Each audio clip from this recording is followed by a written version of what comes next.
Hi, it's me again with Corel tips and tricks. To make something like this, that's all you need right there if you'll take a screenshot of that. Really pretty easy. Only one thing you really got to do to make it perfect is to draw a three-sided polygon, which is a triangle, and hit P. And if you can see those two nodes right there, you need to draw a straight line from that node to that node. You've got to do that. Then I'm going to take another 2-point line. I've got it selected. I'm going to shift select that one. I'm going to go to effects and blend one time. Well, that didn't work. Maybe I got to make this line longer. I'm going to hold down the shift key. I'll tell you what, I'll make this line longer and I'll shift select both those and I'll hit apply. Okay, what am I doing wrong? So what I'm doing wrong is I'm going to take the shape tool and you can see the arrows are going left to right. This one's going right to left. So I'm going to select them both. I'm going to right click and I'm going to reverse subpass. Then I'm going to hold down the shift key, select those both. So all I did is put a line in the middle. Now I'm going to get rid of these lines. And I did one thing wrong. I should go up to object and break the objects apart because it's a blend and it's going to cause you problems. And then I'm going to cut the cap off this thing. Now I'm going to go ahead and group that together. I'm going to Control G to make or Control D to make a duplicate. And I'm going to move that right there and I'm going to move the rotation 120 degrees.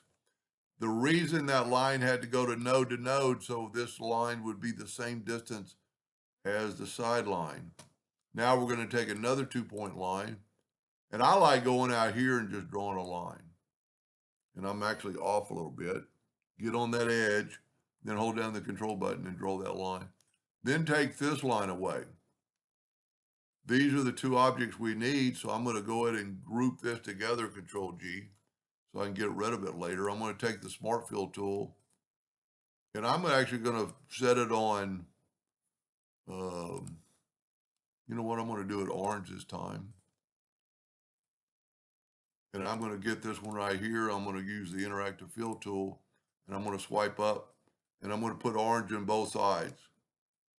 Whoop, missed it. Then I'm going to put a white in the middle. And then I can play around with it, bring this orange up a little bit, bring that orange down a little bit. And then if you will extend this handle, you can get them more parallel. That looks good enough. Now I'm going to do the same thing to this thing.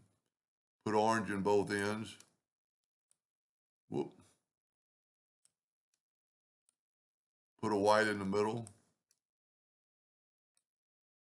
And that looks pretty good. Now because, and see if I elongate this, I can do that. Now because I group these lines together, I can get rid of them. Control G to group it, Control D to duplicate it, move the rotation right to there and rotate it 120 degrees. And then Control D again, 240 degrees. And you get that. I could do a lot better, or you could do a lot better with the colors, but that's pretty cool. Anyway, I hope that helped a little bit. Thank you for watching.